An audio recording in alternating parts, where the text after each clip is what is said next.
Hello and welcome to the Fantasy Life Show, Week 14 game by game recap edition. I'm your host, Ian Hartitz. It is a great night to be great, and it's a great night to break down all that action. I hope all you guys won your matchups, you're in the playoffs, and life is good. But if not, guess what? 364 more days to get ready for next year. So let's go ahead and get back on the horse right meow. And by doing that, we're getting the one, the only Dwain, the Rock McFarland in the house. Mr. Dwain, happy Sunday night.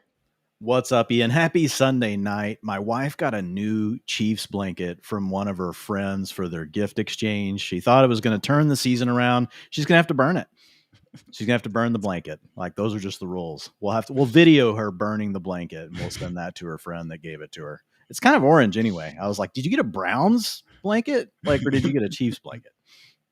Oh, man. Well, hey, Texas Tech got that big win, Dwain. So That's right. still a rather That's successful weekend in the McFarland household. So hope you guys enjoyed that. College football action. That's the rest we're going to talk about. Nothing other of relevant happened this weekend that I want to get into. So, Dwain, as always, we're going to roll the clocks back and start with Thursday night football. We had the Lions take down the Cowboys 44-30. Detroit covering with ease as 3.5-point faves. The over did cash at 55. I mean, this was a game where after a quick interception from the Cowboys to start the second half, featured the Lions with a 27-9 lead early in the third quarter. So again, the fact that it was 44-30 almost did seem like it was going to be that close there for a bit. But just real quick, Dwain, Jahmyr Gibbs, another 3 touchdowns. I mean, 2026 101. Who else could it be at this point? Man, like Jahmyr Gibbs, since Dan Campbell took over as the play caller, Ian, in week 10, 32.4 fantasy points per game, 61% of the rushing attempts. So that's 14.8 per game, 63% route share, and he's got a 21% target share. So there's also 3 games in there without Sam Laporta. Over those 3 games, he's got a 24% target share. So really a lot of those underneath passes that were going to Laporta and the tight ends now going to Jahmyr Gibbs. So yeah, if you got Jahmyr Gibbs on your fantasy team, you are looking really good for the fantasy playoffs. And just so everyone knows, that 32.4 PPR points per game, how freaking ridiculous that is. The all-time single-season record for PPR points in a game is held by Marshall Faulk at 32.8, Dwain, back in 2000. So Gibbs right now quite literally working as one of the most fantasy-friendly players that the game has ever seen. Otherwise, Jared Goff, 309 yards and a touchdown through the air. Good to see him do his thing. And a must-win game for the Lions. Found Amon-Ra St. Brown for 92 yards, who wound up playing through that ankle sprain, Dwain. I'm not often surprised that guys, being active or inactive in 2025. Feel like we usually have a good grasp on it, but this was one of them. Did we see our one true sun god in his usual full-time role? Yeah, man, 97% route participation rate, dealing with the ankle sprain. Like you mentioned, came out with a 27% target share, 15.2 fantasy points. JMO, 100% route participation, didn't lead the field, man. He led the team with a 30% target share, 45% of the air yards, 17.3 fantasy points for JMO, who's obviously had back-to-back huge games over the last 2 games with Amon-Ra. Not quite 100% probably in this one, even though he played most of the time. In the game before, obviously, with Amon-Ra out, he had a monster game. Almost had a touchdown on that rush attempt. Thought he did score, so he chucked the ball up to the freaking rafters. Good thing they didn't give him one of those delayed game penalties for that one. Otherwise, good job by Dave Montgomery with about a 30-yard touchdown. But yeah, it really is the Jahmyr Gibbs show in that Detroit backfield these days. So going to be the Lions at the Rams next Sunday. Hopefully another fantasy-friendly shootout on tap for that one. Meanwhile, for the Cowboys, Dwain, the entire conversation the next day was understandably about George Pickens and his lack of effort on, a handful of reps. And it was bad. I'm not going to try to excuse that or anything. But did you get the feeling that it was a little bit like, oh, here we go, Steelers Pickens? Like, I don't know, man. We're almost at 1,200 yards, 8 touchdowns. Like, I'm old enough to remember the 2 previous games against the Eagles and Chiefs when he was making a lot of game-winning plays. So I'm not trying to excuse last Thursday, but, like, come on. George Pickens on the Cowboys is still a major net positive. Yeah, it's still been a major net positive. But just because of the history of George Pickens, like, people know that it's there. So when they see anything like this is just what the commentary is going to be. We just have to be used to it. And look, part of it's right. Like, I get what people are saying. Like, if I'm the Cowboys, like, are they going to pony up and give him a big, deal this offseason? Probably not. Probably going to use the franchise tag on him and see what they get out of him for another year. Will Pickens, play up to the same level next year on the franchise tag? I think that's the real test. But yeah, I mean, Pickens, as far as like what he's been able to do in the Cowboys offense, like there's no denying it, man. Like, I mean, I get it. The guy had a bad game, but we talk about variance all the time, on this show, and it wasn't a great game for him. And I get it. Like, he maybe he didn't catch every ball that came his way. Yeah. But yes, to your point, like he's been a major plus. 19% target share. That was one of his lower marks that we've seen, in recent weeks. But these games happen, man. They happen to people. Again, just 37 scoreless yards. Saw the star of the day, unfortunately, leave early with a concussion. CeeDee Lamb did have 121 yards before being forced out of action. You'd like to think, given the fact that happened on Thursday, hopefully he can be ready to go by the time next Sunday comes around. They are facing the Vikings on Sunday Night Football. We'll see. If not, Dwayne, Ryan Flournoy, someone who, yes, obviously balled out here on Thursday night, found out, he went for 115 yards and a touchdown. Also had the big game against the Jets earlier this season, though. It's not exactly a one-game wonder. I mean, again, Cowboys against a tough Vikings defense next week, sure, but we've seen Dak and company put up numbers on pretty much anyone. If CeeDee Lamb is out, I mean, no more buys and everything, but Flournoy would be in that flex wide receiver 4 conversation at worst. Yeah, I think that's where we would put him because the Vikings have been a pretty tough matchup. To your point, the Cowboys have been able to move the ball against most teams, but the Vikings have been pretty good. Flournoy, man, he's played over 60% of the pass plays in 4 games this year, Ian. He's averaged 15.1 fantasy points in those games with a 21% target share, 7.5 targets per game, 26% targets per route run. Guys, that's a wide receiver 1 worthy number. Yes, it's a small sample. We're just going off of what we have here. 2.36 yards per route 2.36 yards per route run. Also wide receiver 1 worthy. We'll say there's been a busted coverage in there where you got to basically just walk in a touchdown. So that's going to inflate the yards per route run. But man, for a round 6 pick in the 2024 draft, the Cowboys have to be very happy with what they have. And if you're a dynasty manager, he's definitely a good stash option.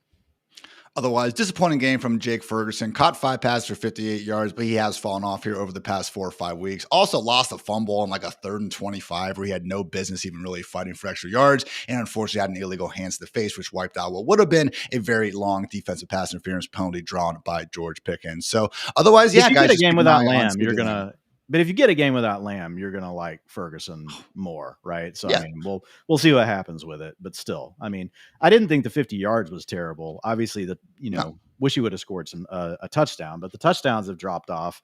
It's just tough whenever you have both Pickens and Lamb. But if one of them is out, Ferguson's still going to be a top 6 guy in our ranks. You are spot on. Look, Ferguson was a top 6 guy anyway this past week, but yeah, with no CeeDee, I mean, he will firmly be in that tight end circle of trust, which, as we know, is ever shrinking in the year 2025. Moving right along to Sunday, we had the Jaguars take down the Colts 36-19. Jacksonville winning outright as 2.5-point dogs. The over cashing at 44.5. So obviously the Daniel Jones Achilles injury, the major story here. We'll get to that once we get to the Colts. And I guess, a glass half full view of this game. Wayne, oh my goodness, Trevor Lawrence, man, this was honestly the best I've seen him this year. You could maybe say just the stakes of that Chiefs game were better, but just statistically, it definitely was his best game of the year. Highest EPA per dropback of the season, the 5th best performance of his career in that metric. And he actually now has back-to-back games with his only passer ratings north of 100, which I know, guys, passer rating tends to be a bit more of a stat that encompasses an entire offense. But guess what? The quarterback's the one that usually stirs that drink in the first place. So just really impressed, man. Honestly, like it wasn't even that easy. We saw Tim Patrick drop a touchdown. T-Law goes right back to him and scores anyway. We had a Brenton Strange touchdown nullified. Brian Thomas Jr. dropped, a dot down the sideline. Now, look, Dwayne, we've seen 5 years of Trevor Lawrence. I'm not saying he's a changed man, but he's playing better. New system. They added Jacoby. I'm starting to believe a little bit again, Dwayne. This is the time of year I'm starting to believe a little bit. You're going to get sucked back in. Oh, my God. No, but look, he is playing better. He played a good game. He scored you 19.4 fantasy points, 244 yards, 8.1 yards per attempt, threw 2 touchdowns, no picks in this game, ran the ball 4 times for 16 yards. He's always a threat to score a rushing touchdown. So there are things to like about Trevor Lawrence. Like, does this mean that we think he's suddenly going to be, what we thought he would be as the number 1 overall pick? No.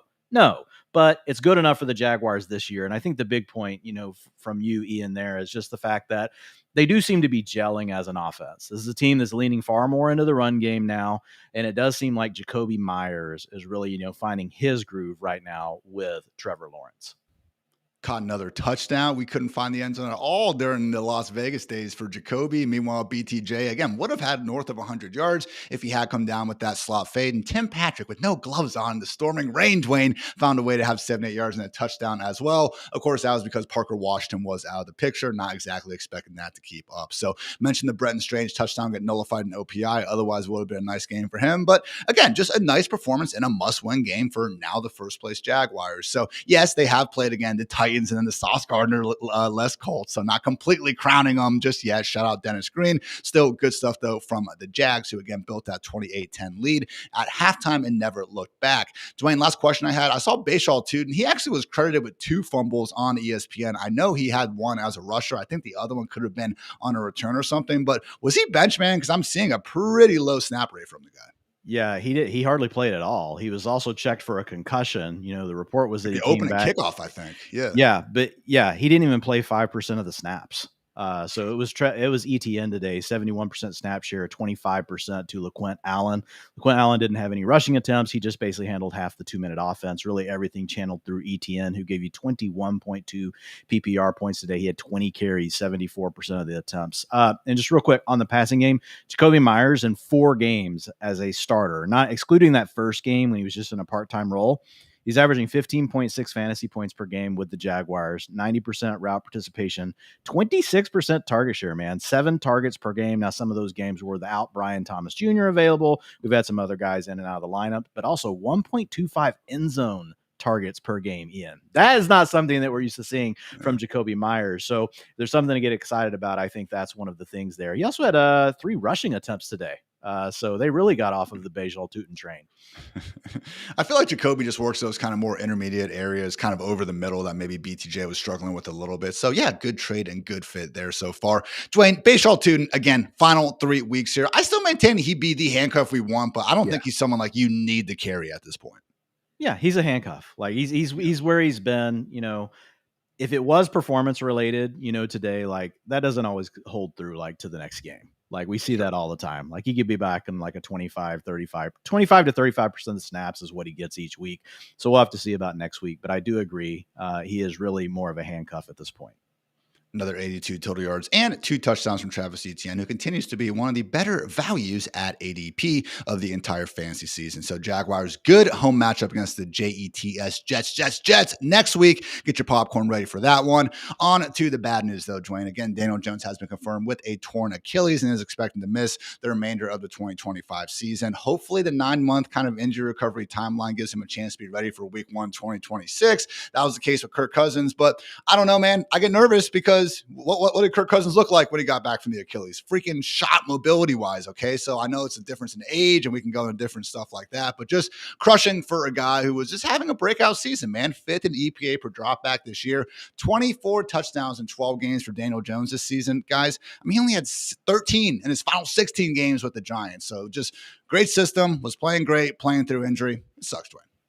Yeah, I mean, this is a massive hit to the entire offense. It's not like Daniel Jones, you know, was a superstar quarterback, but he was running this scheme really well. Obviously, things had fallen off a little bit over the last few weeks, dealing with the fractured fibula or with the hairline fracture in his fibula.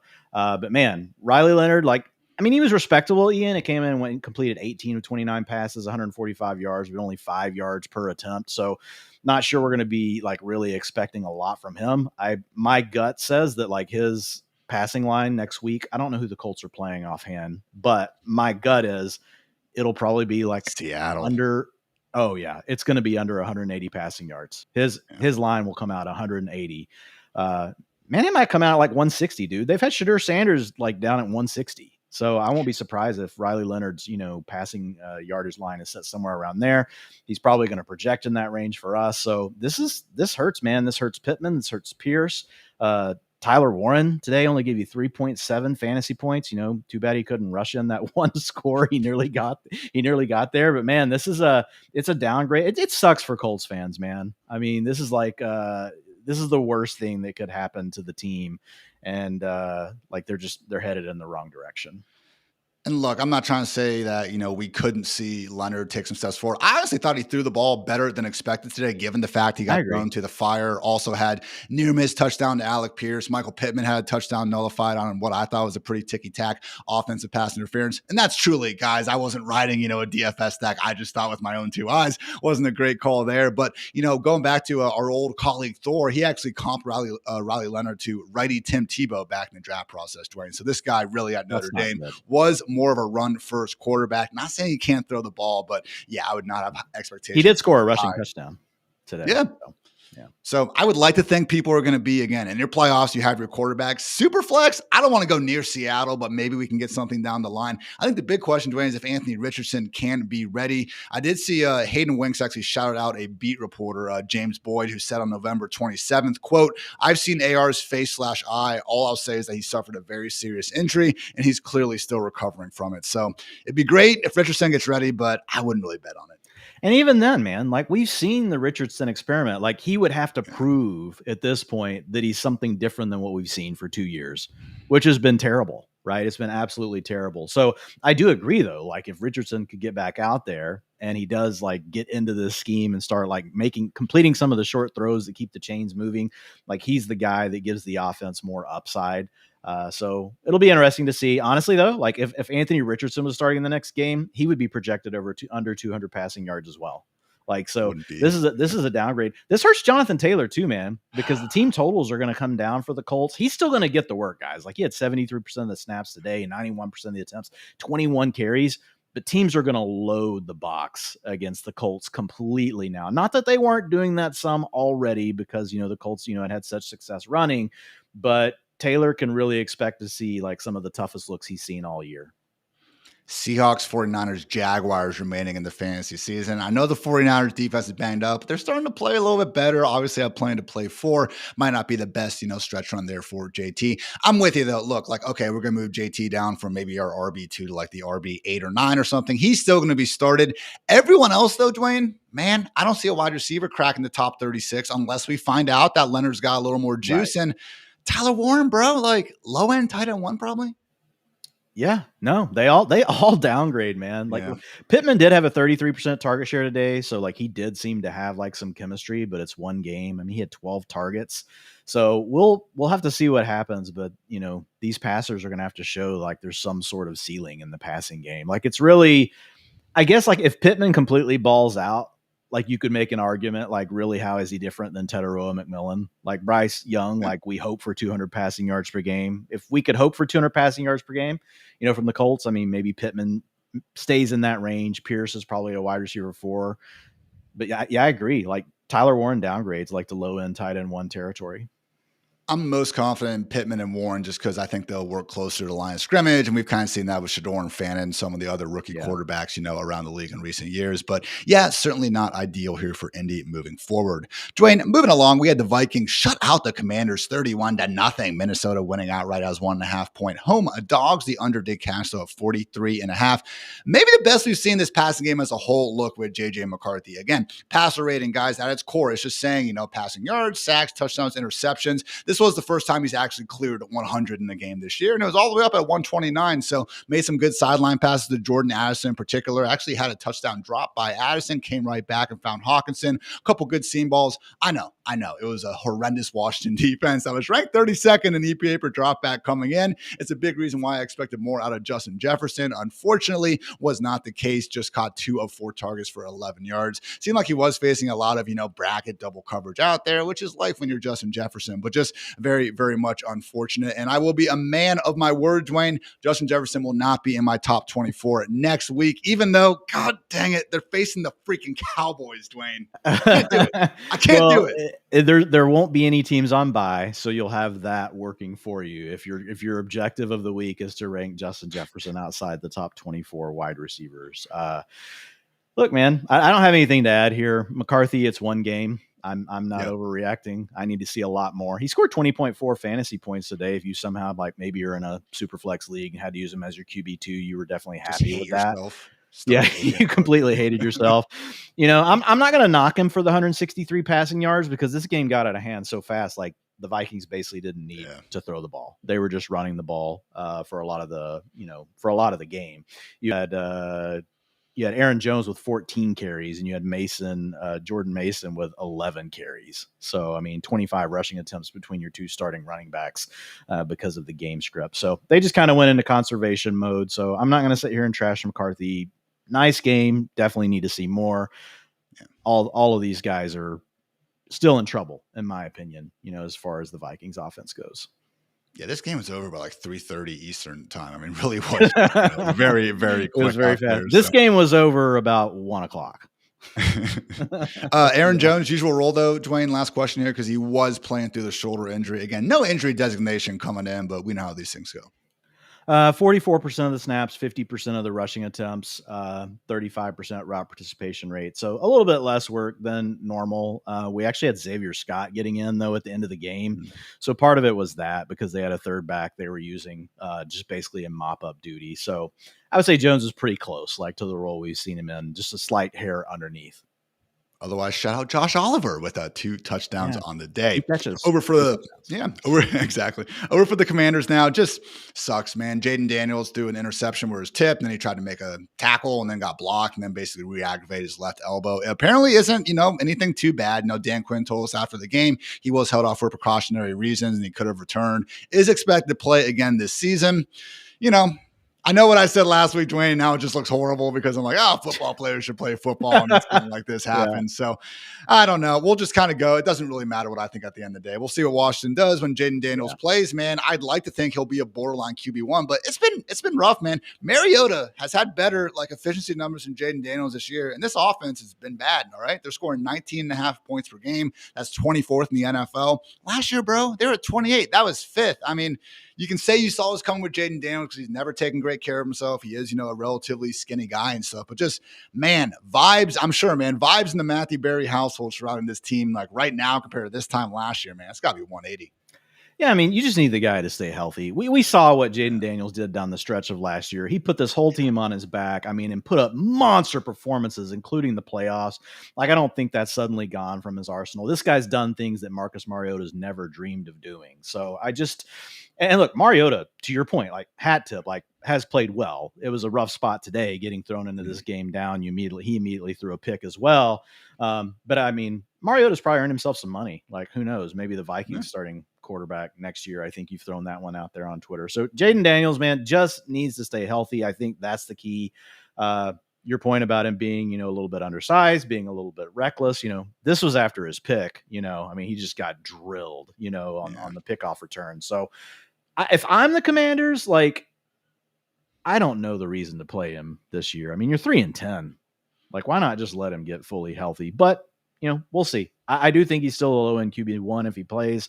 And he definitely carries high-end QB1 ceiling just because he can still scramble and do all those other things. And that's the thing here. It clearly seems like he's still at less than 100%. So I don't know what exactly, is he hitting his elbow on the door like we do during the day and just screaming out in pain too? Again, I don't know how bad it actually is right now. Clearly not good. So again, just 206 total yards of offense. No surprise that Deebo Samuel, Terry McLaurin couldn't get much going through the air. We also lost Zach Ertz, guys. It is believed to be an ACL injury, season-ending variety. Of course, maybe the last we have seen of, again, one of the most productive tight ends really of the last decade plus. So hopeful good news there, but again, doesn't sound great for Mr. Ertz. Commanders do face the Giants next week, Dwayne. So whether it's Daniels, whether it's Mariota, that is going to be a winnable matchup. They've been, as much as I shout out the points per game, they scored 0 today. This was the worst they've been. I would like to think against the Giants, man, Chris Rodriguez, maybe around RB 30, Terry and Deebo in that wide receiver 3 range. This, we could still start the select guys. Yeah, Terry could easily put up a wide receiver 1 performance next week. He had a 30% target share today. I only played 72% of the routes, but the Commanders were resting some of their guys at the end of the game just with everything clearly out of hand. So, yeah, I think there will be some options on this team regardless of who the starting quarterback is. Mariota has done enough. I do think the ceiling is higher with Jaden Daniels if he's healthy and can really roll. On Chris Rodriguez, just real quick, guys, last 3 games, 46% of the rushing attempts. He leads the team. That's 12 per game. Only 8.3 fantasy points per game, but he is the leading ball carrier at this point. Bill has only gotten Bill had 41% of the attempts today, but over the last 3 games, it has been Rodriguez over him. I think we got to start calling him Jacory again, Dwayne. Yeah, he's lost his nickname. Sorry, Bill. Lost the Bill. Sorry, man. All right, moving on. It's the Xfinity Game of the Week brought to you by Xfinity. Imagine all your football all in one place. Easy, Xfinity. Imagine that. The Bills took down the Bengals 39-34. Cincy did cover a 6-point dog, so shout out there. The over cash with ease at 54.5, despite the frigid, snowy temperature and just, overall weather conditions over there in Buffalo. So this game was not a Bills blowout, though. Actually, on the contrary, guys, the Bengals were up 28-8 to 18 with 8 minutes, 44 seconds left in the fourth quarter. Had a couple wonky interceptions from Joe Burrow. The Bills capitalized, and that was that. But let's face it, as is the case with most Bills games, this really was an offense led by one man and one man only. Josh freaking Allen, 251 yards and 3 touchdowns through the air. I believe, 2 of the 3 went to his tight ends, who just seemed to be running wide open all game, which tends to happen against the Bengals. And he also had a 40-yard scramble for a touchdown, which again was electric. So this was a very fun game. And now, as it stands, Dwain, Josh Allen is the QB1 in fantasy points per game, which shouldn't really surprise people because we're going on 6 straight years now of him finishing in the top 2. So great stuff from Josh Allen. Although I did mention the tight ends, Dalton Kincaid did find the end zone his return to action. Did he actually have a full-time role though? No, 42% of the routes. His best game of the year with 26% target share, but he's Dawson Knox, guys. He's going to have 2 targets next week. Like, there's nothing we can do here. Kincaid still out, had more playing time. He had his 53% route participation rate, 26% targets per route run for Kincaid, who did nothing in the first half. He did all of that really in the second half of the game. So Kincaid, honestly, he's the best receiving weapon they have, even though he's only in a part-time role. Khalil Shakur did also score a touchdown. Cool little pass from Josh Allen where he just seemed to notice the defender had their back turned and went ahead and found that window. Otherwise, James Cook, guys, 80 yards on the ground, 31 receiving. Again, they're tapping in that receiving a little bit. Could have been a bigger day. He almost scored a touchdown, almost fumbled the ball through the end zone. Luckily didn't. Okay, everyone got their composure back. But then literally later on the same drive, man, he fumbled at the 2-yard line going in. And then the Bengals actually did recover that one. So didn't bench him. And just, again, Dwayne, I'm not quite in the weeds, with all the utilization you have, but 75% snap rate, man, that feels like a season high for James Cook. Yeah, no, Cook's been balling out, but the snaps have not been at that range. We see his attempts up at 70%, quite a few weeks, but we don't normally get the 75% snap share. So you are correct. And we do see it from time to time. So you get in these games, where you just have to have it. That's where we see more James Cook. But we never can really predict when that's going to happen, to be honest. But it did happen today, to your point. So 67% route participation is what enabled him to get there. That number has been under 50% in recent weeks. So to your point, getting a little bit more involved in the passing game over these last several games. So another gotta have it game on deck against the Patriots in Foxborough in week 15. That should be a fun one. Meanwhile, for the Bengals, again, just a wild game to lose. Honestly, that's kind of been the case for a lot of Bengals games over the course of these last few years, but they went 10 for 12 on third down. Again, had a 10-point lead with under 9 minutes left, just didn't end up mattering. So on the first interception, seemed like Joe Burrow thought, again, he had his hot read open. The cornerback just made a spectacular play, picked off the pass on a short, low intended target for Jamar Chase. Next pass attempt got tipped at the line of scrimmage and then intercepted there. So wouldn't say they're the worst interceptions you've ever seen, but interceptions nevertheless. Otherwise, though, did throw 4 touchdowns, 284 yards. 2 of those scores went to T. Higgins, who also, Dwayne, had 2 trips to the concussion, check room over in the medical tent. I'm happy the dude's fine, but my goodness, what are they teaching these dudes at Clemson, man? Because Mike Williams and T. Higgins, these dudes cannot break their fall. I just want them to because they're freaking awesome to watch play football. Yeah, I mean, it's just part of their style, the way they play the game. A lot of contested catches, a lot of jump ball stuff, a lot of deep throws down the field. And so I think those kind of throws, just lend themselves to that. And, to give them both credit, they put it all on the line. I'm with you. I would like to see them, be able to brace themselves for a fall. But a lot of times you're talking about they're going up and high pointing these balls super high.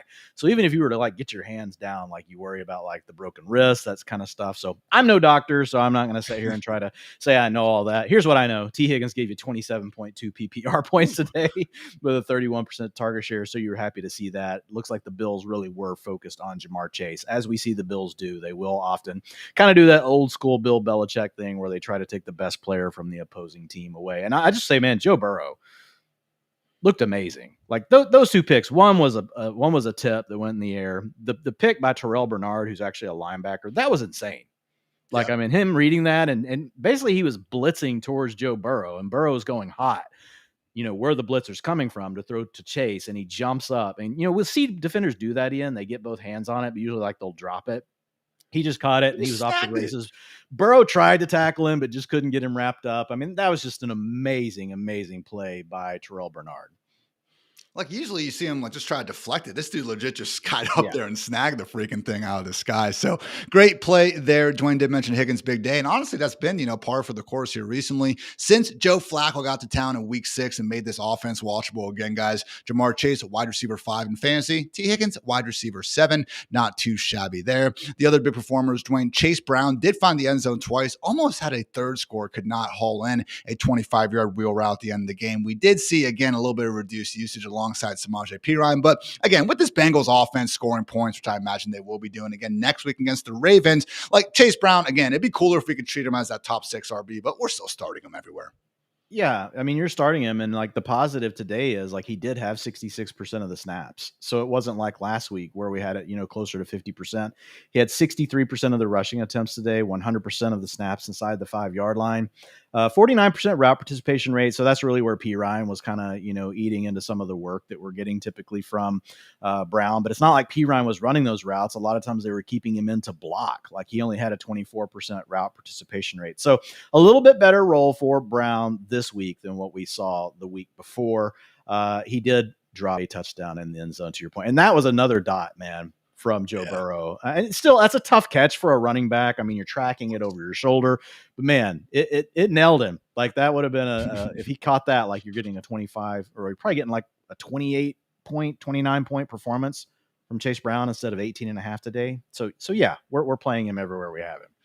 I think, though, I'm not for sure, don't quote me, but I think that drop did actually give us a Mike Gesicki gritty, so I'm not too mad about it, Dwayne. It was the first one of the year. Big Mike caught all 6 of his targets for 86 yards in that score. Did we see a bigger roll, or are we still seeing too much Noah Fant, Tanner Hudson and company? 43% routes, but we have seen Burrow just lock on to Gesicki, especially. Basically what happened today is again, I think the Bills really focused on Chase. So it was Higgins. And then when Higgins was covered, they were coming, and don't get me wrong, Chase still had targets. He had a 22% target share today, guys. Gesicki had 17%. He just did more with his opportunity. He scored 20.6 PPR points today, Mike Gesicki. So again, Higgins, Chase, the other Chase, Burrow feeling great ahead of that Ravens matchup. Gesicki's still going to be more of a deeper league, tight end if you're really desperate. So again, though, awesome game. This has been the Xfinity Game of the Week, brought to you by Xfinity. Imagine all your football all in one place. Easy, Xfinity. Imagine that. Dwayne, moving along, we had the Steelers take down the Ravens 27-22. Pittsburgh covered as 5.5-point dogs. The over cashed at 43.5. I just mentioned the Bengals playing the Ravens, so my mind was in a pretzel there for a second, Dwayne. But we got there. Shout out to the Steelers for holding on in this one. A little bit controversial. I would actually say very controversial. We'll touch on again some of the near miss touchdowns for the Ravens in a second. But they want to give the Steelers their flowers. So they did come out and control this game for the heavy majority of the first 45 to 50 minutes. And it was noticeable from the first play of the game, man. They wanted to get that downfield passing attack going, and they did. Rodgers found DK Metcalf on a beautiful deep ball down the sideline. That was one of his 4 completions, thrown 20-plus air yards on the day. Guys, he only had 7 in weeks 1 through 13 combined, 0 since week 8. So again, a whole new emphasis on throwing the ball deep. And accordingly, DK Metcalf, 148 yards, 7 to 12 targets. Let's do that every week, Dwayne. Yeah, I don't know why they don't. I don't know why they brought DK Metcalf to this offense, but I don't think we should be surprised if we don't see it again in the future, Ian. We saw this stuff with Pickens, man. And then Pickens gets to Dallas and it goes crazy. So we'll see what happens. Hopefully they see this and they get excited about it. But if you have Metcalf, you're probably not in the fantasy play. Well, he wasn't, not like he was a super high pick, but you might not have had him in your lineup if you were, in a playoff game today. 21.8 PPR points, though. 36% target share for Metcalf with 12 targets, 3 end zone targets today, Ian. 166 air yards for Metcalf. And he caught most of those. So it wasn't like a lot of unrealized stuff. He caught most of it.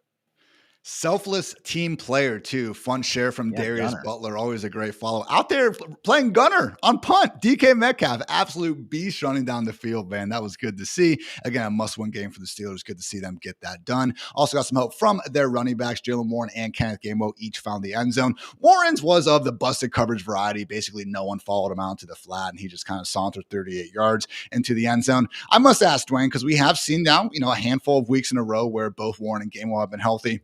1 week, 1 opportunity. Fantasy season's on the line. Warren or Gainwell? I feel like it's close. Yeah, I mean, look, Gainwell's outperforming him, but Warren still has the stronger utilization. Their snaps are the same today, 49%. But Warren gets 53% of the rushing attempts versus 27% for Gainwell. Gainwell had a 21% target share versus 9% for Warren. I mean, what's helping Gainwell so much is like how involved he is in the passing game over these last 4 to 5 games. He had 7 targets today. So I'm still going to say Warren just because I'm going to follow the volume, but like it's not a knock on Gainwell, man. Like honestly, he's playing even better. Warren's playing good right now. Gainwell's playing even better. And just a lot of those targets, man, they seem to be very much deliberate design, like first read, this is where the football is going. So again, in full PPR, man, I do think it could be a potential conversation. So, hey, next week, though, maybe we just start them both because this is going to be the Steelers against the Dolphins on Monday Night Football. Again, a very nice step in the right direction there for Pittsburgh. We did see Darnell Washington miss time with a concussion, so hopefully he is ready to go by Monday. Don't think we can really rely on any tight ends anyway, Dwayne, but I just love watching Darnell Washington play football. Yeah, I love watching Darnell Washington. It was Freiermuth leading the way with a 63% route participation, but you still can't trust it. Like next week, it'll be 55% Jonnu and 45% Freiermuth, or they'll just give Connor Hayward like 40%, of the reps. It was Adam Thielen's first game, was in a part-time role. MVS played. Roman Wilson was a healthy scratch, so nothing else really here in the receiving game. Otherwise, for the Ravens, good to see Lamar Jackson doing some Lamar Jackson things on the football field again, everyone. 219 yards, a touchdown, and 1 bad pick passing. But hey, ran in for a touchdown in the year 2025. How about that? Also chipped in 43 rushing yards. And Dwayne, I'm not sure how many eyes you had on this game, but he looked, if not 100% like Lamar, man, certainly closer to that guy than we've seen in the past month. Yeah, I mean, look, the 7 rushing attempts for 43 yards and a rushing touchdown. We're happy to see that. I don't know that we can say that he's back to being Lamar, but at the same time, I definitely think it's a step in the right direction. 6.3 yards per attempt, the Lamar that's playing at the absolute peak level. You know how it is, Ian. Doesn't have a ton of passing attempts, but averages 8-9 passing yards per attempt. A lot of the low ADOT variety stuff today. Flowers did come through, but if you even Rashad Bateman had a 9 ADOT. Mark Andrews 5.4 average depth of target. Isaiah Likely 5.2 average depth of target. So not really getting the ball down the field. Which is that's when Lamar's really cooking. But yes, it was a step in the right direction. I think we'll move him up the ranks some this week.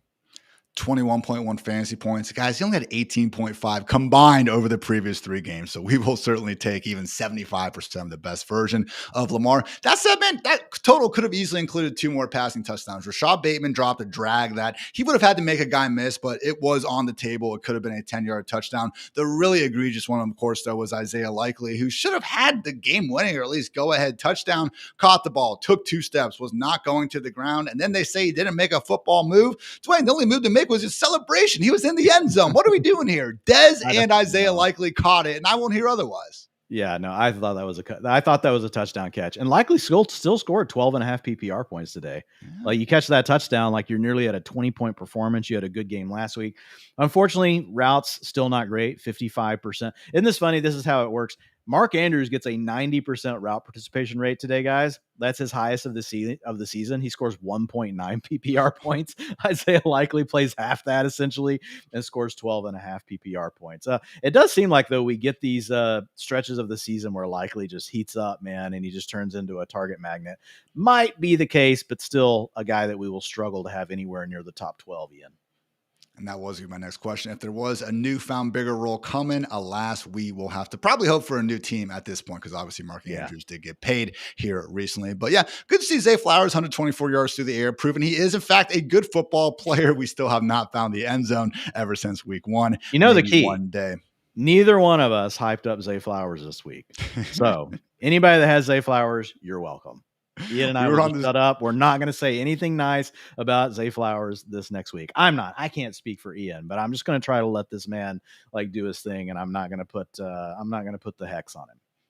I think we actually owe it to producer Matt LaMarca because on the Start Sit show this morning, me and Chris Allen were actually saying, Zay Flowers over A.D. Mitchell and some other guys. And Matt LaMarca was like, I don't know about that, guys. You really believe in Zay Flowers. So we actually need LaMarca to keep on cursing our guy Zay to keep it going. Love you. 20.6 PPR points today. So you had a good day.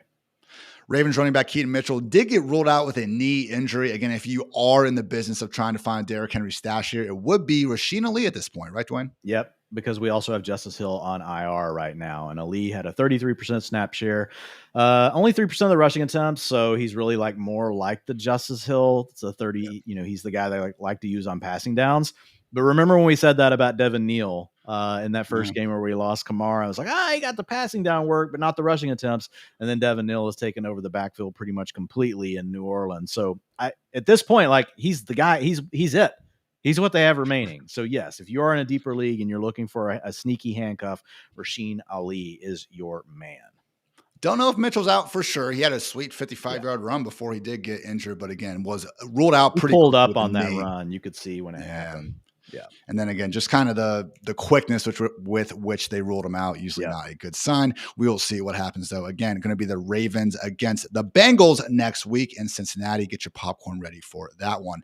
Moving along, we had the Titans beat the Browns in Cleveland 31-29. Tennessee winning outright as 3.5-point dogs. The over cash with ease at a lowly 33.5. So this was a bad weather game, but you wouldn't have really known it by some of the big totals going on, particularly from Tony Pollard. Dwayne, is there anything more fantasy football than Tony Pollard doing absolutely nothing for 13 weeks and then only to face the best run defense in the NFL to go for 161 yards and 2 touchdowns? I mean, come on, Tony. Is this a joke to you? Yeah, I know, right? It's one of these moments where it's like, we know nothing. We know nothing. Like, and these random things happen. Like Pollard, honestly, even though Tajay Spears, like there for a stretch, kind of tightened things up over these last several games, like he's been easily their lead back on the ground. But to your point, we would never expect him to come out and do this against the Browns. 2 long touchdown runs in this game, scores 28.1 fantasy points, 161 yards and 2 rushing touchdowns, 6.4 yards per carry, Ian, against the Browns. You're correct. I would have never guessed it in a million years.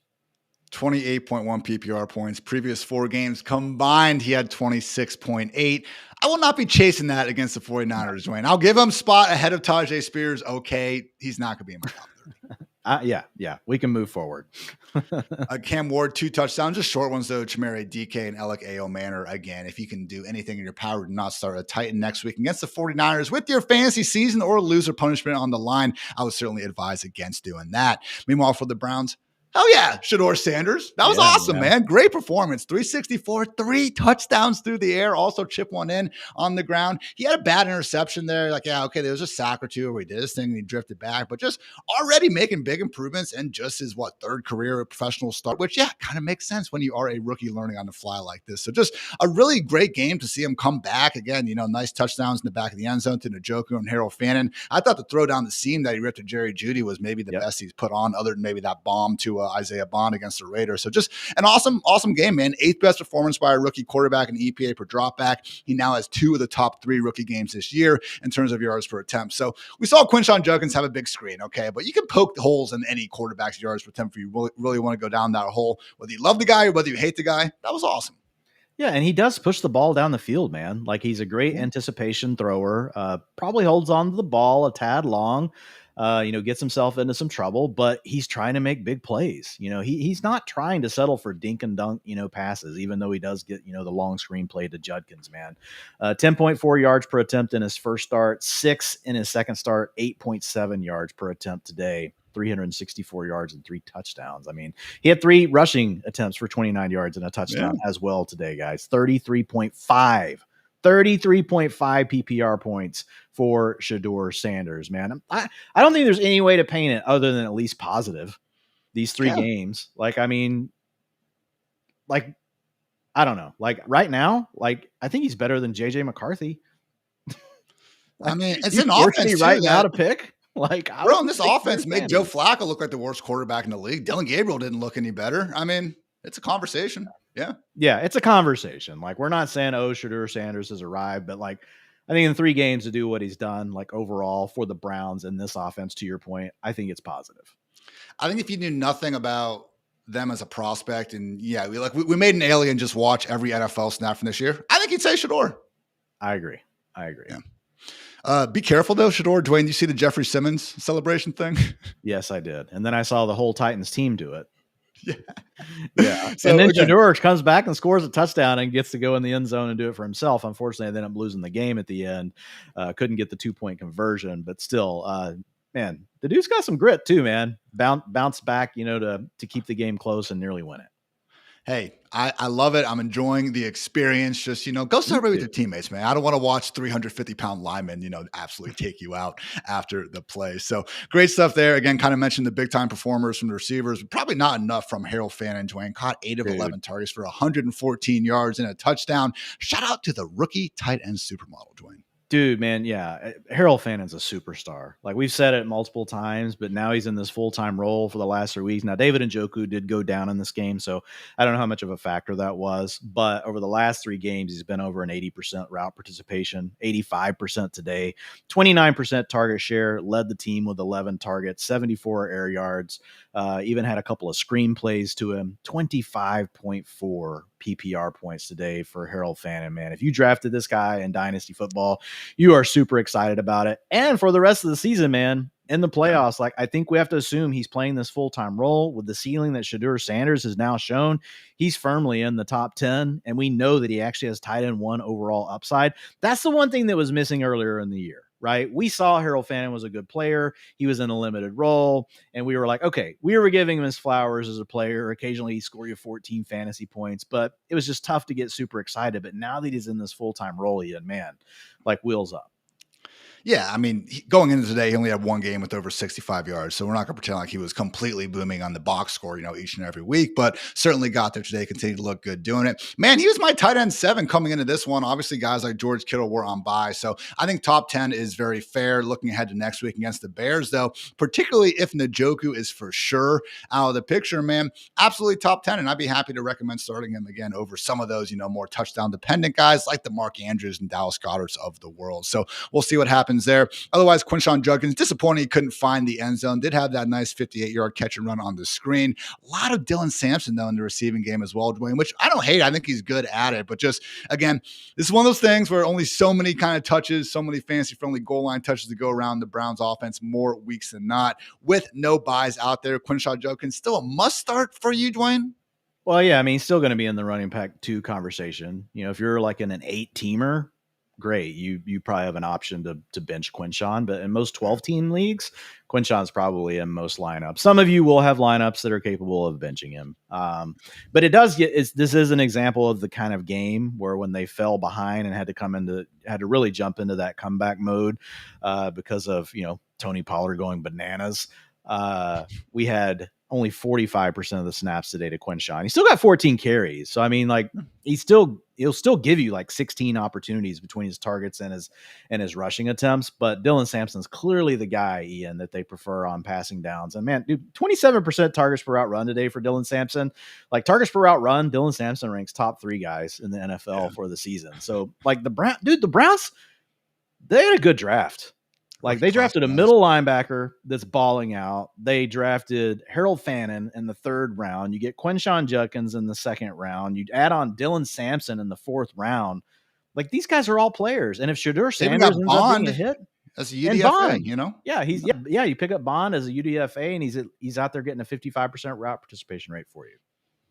Reasons for that, of course. So you always got to consider those things when we're going through. But yeah, I mean, again, just the big names that Dwayne was bringing up, all looking pretty good out there. So again, facing the Bears next week, probably going to more so just be Fannin again, Judkins and more lineups than not. But hey, some promise going on for the Cleveland Browns. Can't always say that. Last thing, though, we do have a note that the Browns fear their center, Ethan Pochik, suffered an Achilles injury. Certainly wouldn't make the sledding any easier on the ground for Judkins if that ends up being bad.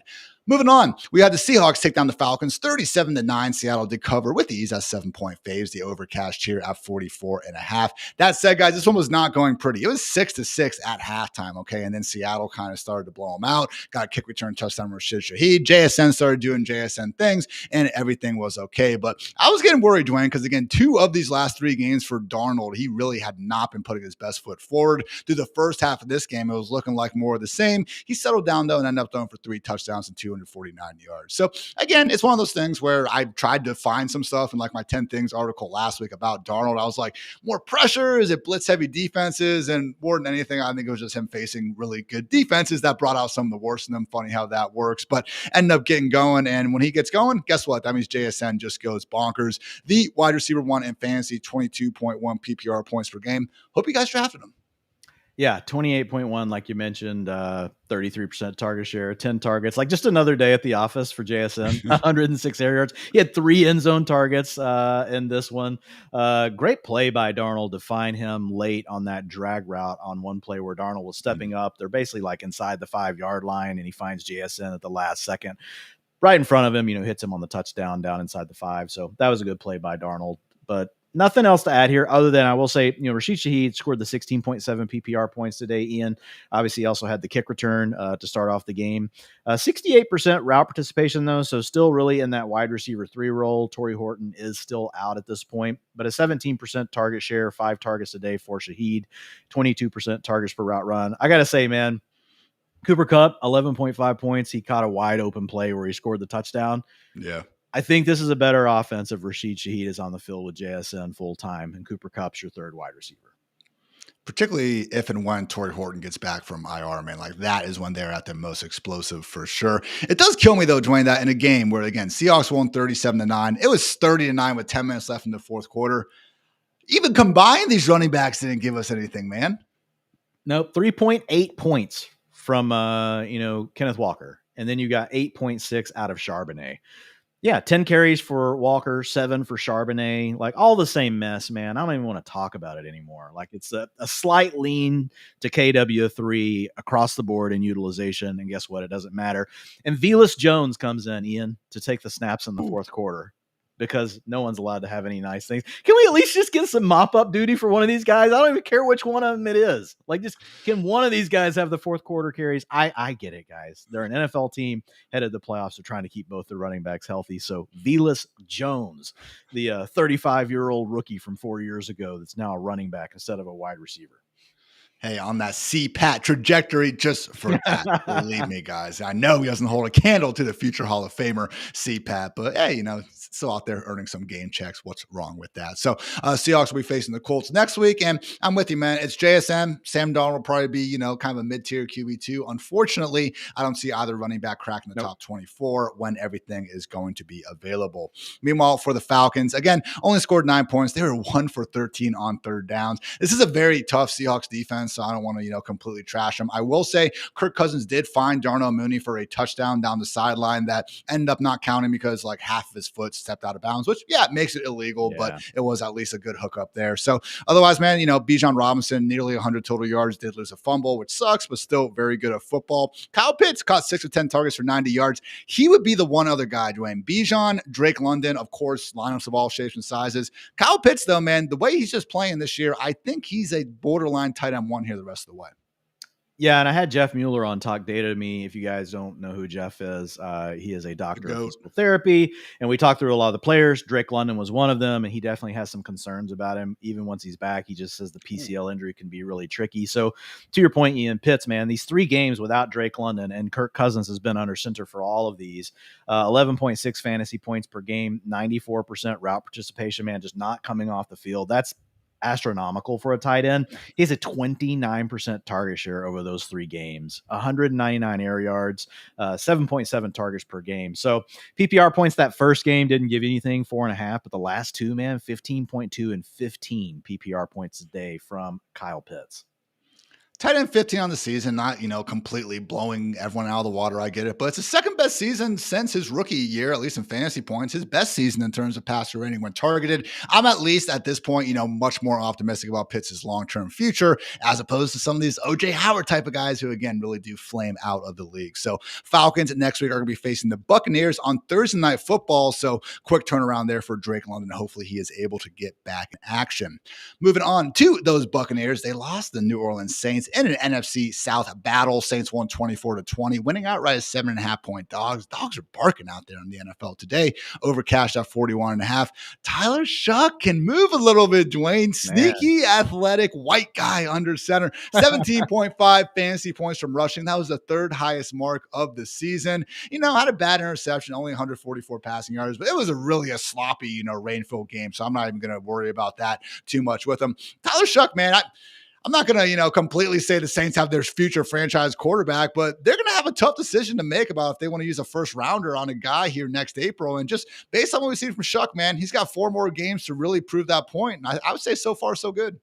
Yeah. And man, like just take one in the first round and then you got two guys. Like, what's wrong with that? Like, quarterback is the position you have to get right. And if that means you have to take one in the top 5 and you still like Shuck, like, so be it. But to your point, like, Shuck's playing well, 21.3 fantasy points today. You talked about the 2 touchdowns. One of them was a 34-yarder. So yeah, showing some athleticism there. In his 5 starts, Ian, averaging 15 fantasy points per game, 217 passing yards with 1 passing touchdown. Now 5 rushing attempts per game with 18.8 rushing yards per game and 0.4 rushing touchdowns per game. So Shuck, obviously not in our top 12 quarterbacks, but like you could make an argument for him, Ian, in that mid-range QB2 range, with the way he's played over these last several games. You want to keep him towards the bottom end of the QB2 range, that's also fine. But like, he's capable, right, of giving you one of these games. I mean, anytime we see a guy show us the sort of athleticism we saw today, and we know that he can spike for like one of these ceiling games as a passer as well. If he gives you 300 yards, like, and then he comes through with 40 rushing yards, like, you're going to have a monster performance. I'm in some of these super flex leagues where you have one guy you like, and then you just have, 2 or 3 not as good options. You got to decide between them. Man, these next 3 games, Panthers, Jets, Titans. Yeah, I think Shuck could actually be helping you guys out here down the stretch. So great to see that there. Again, rain-filled game, so I'm not going to, slander Chris Olave or Juwan Johnson for not having big ones. Same thing with Devon Bailey. I will slander Taysom Hill for dropping both of his targets, so I did want to get that off my chest. Otherwise, Dwain, another workhorse role for Devin Neal, who actually, I was surprised to see a success he did have against a stout Tampa Bay front 7. I think the touchdown run, like, someone kind of twisted the wrong way. There really was no one on that side of the field. But either way, man, it sure seemed like he continues to have command in this backfield. Yeah, 15.4 fantasy points today, 71% of the snaps, 66% of the rushing attempts. That's 19 carries on the day. He had 1 attempt inside the 5-yard line. It's the one you're talking about. He did convert that into a touchdown. 75% route participation rate. Not very active in the passing game today, only a 5% target share, but the Saints got out to that lead. They didn't throw the ball as much. They were running the ball quite a bit. But yeah, Devin Neal, man, we'll see what happens with the MCL sprain with Alvin Kamara and if they're going to bring him back or not. Like, he's technically not on IR or anything, so we'll have to keep an eye on it. But yeah, Devin Neal, man, low end running back 2 in games without Alvin Kamara.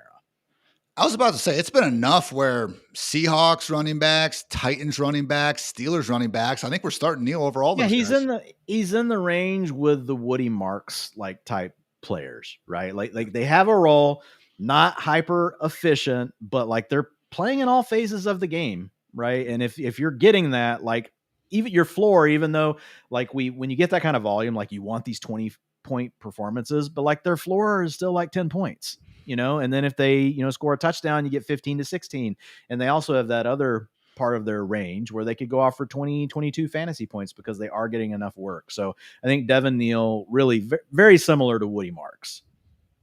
Meanwhile, for the Buccaneers, no Mike Evans back in this one, although there is, a report that he could be back here for Thursday Night Football against the Falcons. If Mike Evans is back, Dwayne, what are we doing with Emeka Egbuka? Man, I'll probably be the only person on the planet that's going back to Egbuka next week because I'm an idiot. But like, when I look at the utilization stuff and, I compare all these players to historical guys. Like, I know people are going to hate this, but 32% target share again, and he dropped a touchdown in this one on an out and up move where he actually got open. Sick. It hit him in the hands. Nice. Maybe it was a little bit hot from Baker, but it hit both hands. Like you said on Twitter, that should have been a touchdown catch from him. But look, 132 air yards today, and one of those deep throws, guys, like, is kind of junk air yards. Like, it was more, as Ian says, prayer yards. There was definitely one of those throws that was a prayer yards play, but 14.7 averaged up the target, 1 end zone target. So it's like only 3.5 fantasy points. I get it. Like, we've moved him down the ranks, and so I get it. People will probably continue to move him down the ranks, but I'm just saying, like, the opportunities are still there. To your point, when you get Mike Evans back, like, what is that going to do? We don't really know for sure, but we know Mike Evans is good at football. So it's just going to be more distributed. And Chris Godwin, man, Chris Godwin today had a 29% target share, and his routes came up. Last week, Godwin's routes were in that 60% range, 89% today. So about to be a crowded offense here for the Bucs. So that will move Egbuka down. Maybe that will save me from myself, is getting Mike Evans back will be enough. Hopefully just getting these guys back gets a little more out of Baker. Again, really bad environment there. I'm with you. It wasn't exactly a dime from Baker. And a lot of these misses to Egbuka haven't exactly been on him. He's had his drops as well. But Baker, I think it's been, a co-problem between Baker and Ibuka for a lot of these. But man, just end of the day, only Troy Franklin actually has more unrealized air yards than Ibuka on the season. Roma Dunze is the only other guy, ahead of 800. So it's really those three and then everyone else. And just, man, guys, the fall off like weeks 1 through 5, 20.5 PPR points per game. The wide receiver 3 in fantasy since week 6, just 8.9. The wide receiver 47 in fantasy. So I definitely don't think he's a wide receiver 4. That is what he's been now for almost 2 months. But I'm just long-term, man, probably more of a low-end wide receiver. I think he's an awesome wide receiver 2 to have on your NFL team. That's what I still like him in Dynasty. To your point, like, I don't think we can call him a wide receiver 1, but like he's got underlying wide receiver 1 numbers still. And so like, that's always a good sign, even if he's not completely coming through with a wide receiver 1 type season. Obviously, we would rather have the fantasy points, but if you're not going to have them, to still have the targets and all the other things that he's had, those are still really positive things. I still think there's a really good chance that Ibuka could be a wide receiver 1. Like Mike Evans, like who knows, like if he's even with the Bucs next year, right? Chris Godwin, he'll be another year healthier, but hasn't looked really that good this year. But obviously the Bucs, they paid him. Obviously he could have taken even more money from the Patriots. So it's a situation where I still think you should really like Ibuka in Dynasty. If somebody suddenly thinks that he's not good, I would be trying to buy. I don't know that you can buy low on Ibuka, but definitely lower than what it was early in the year. Oh, Bucky Irving, Ian, 16.1 fantasy points over the last 2 games since his return. That's also what he's averaged, 16.1. 52% of the snaps, 59% of the rushing attempts, 44% route participation, and a 17% target share over the 2 games since he's returned. So basically that's the role that we saw Bucky in to end last season. Not the role we saw Bucky in to start this season, where he was getting everything, but he did see an uptick in routes today, 53% versus last week. He was down closer to 40%. Still 17 touches. I mean, I know we'd all prefer for our running backs to have 35 touches a week, but it took until I think week 12 last season for him to even get 17 or 18 touches in the game. So the fact that's now kind of our floor here, not too shabby. And because Bucky Irving's real good, he took one of those touches for a nice 24-yard touchdown on a screen. So again, Thursday night there for the Bucs, we will see if Mr. Evans is going to rejoin that lineup. Moving on, Dwayne, some AFC East action. The Dolphins beat down the Jets 34-10. Miami covering with ease. That's 2.5-point faves. Over cash at 41.5. Please be healthy, Devon Achane. That's all we need, Dwayne. Please be healthy. Dude, he was about to have a 35-point game. Like 45. He was about to go absolutely nuts. He scored 17.5 points and he left the game before the first half was over. So, I mean, he got injured on the 7th drive. So we do have to start preparing in case Devon Achane is going to be out. He had a rib injury. Ian, your best ball mania teams, if there's some of these are around that have Jalen Wright, like you could be live.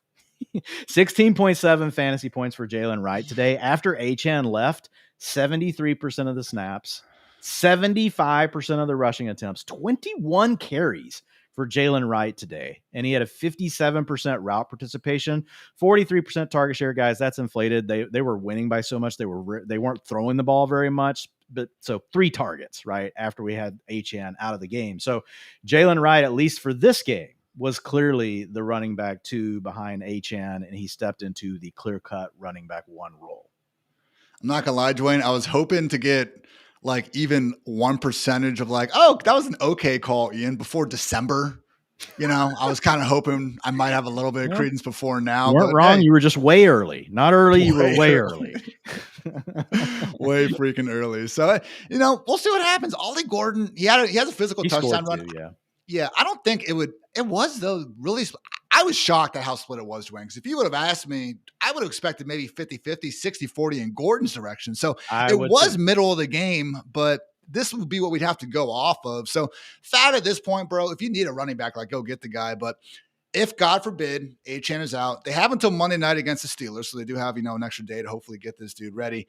I mean, Jalen Wright, like we just probably kind of would you even rank him ahead of Devin Neal and Woody Marks? I don't think I would, but he'd probably be like just behind those guys. I mean, I'd have to think about it some more, but so if I think about the way I'm going to handle the projections, like I'm not going to give him 75% of the rushing attempts in the projections. I can tell you that probably 55, 60%. It'll be somewhere in that range, but I would be expecting, Gordon to be 35, 40%. And with the chance that it could totally flip the other direction. there's still a chance it could be Gordon. But I will say, like, if you've got to be aggressive and you need someone, guys, like, and you're having to pick up someone, if Wright and Gordon are both available, all we can do is go off of the latest data point. I would choose Wright in that scenario. It's just good to know that Jalen Wright is, in fact, maybe not the worst running back to ever put a pair of cleats on. Because honestly, if you want to make that argument in September, I wouldn't have had a very good comeback for you. So we'll see what happens there. Otherwise, good to see Jalen Waddle get back into the end zone. Tua took a freaking hit on the throw, so kudos to him for getting the ball out. But yeah, next Monday, man, against Pittsburgh, it's going to be cold. It's going to be outdoors. We know how Tua kind of falls off in December. Look, we'll be starting Waddle, Dwain, but he's not going to be in my top 12. Probably just more of, a hopefully upside wide receiver too.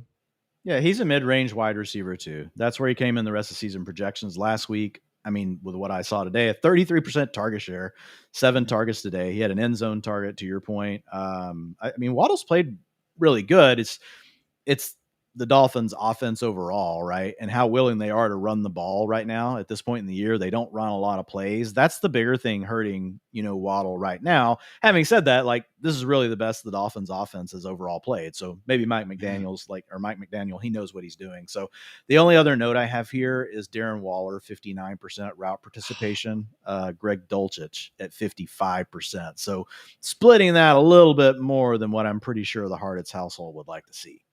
Yeah, man, it should be everyone's household because we got that Bengals matchup in Week 16 there. It is the Bengals, so maybe Dulcich and Waller will maybe both they can go both for go off.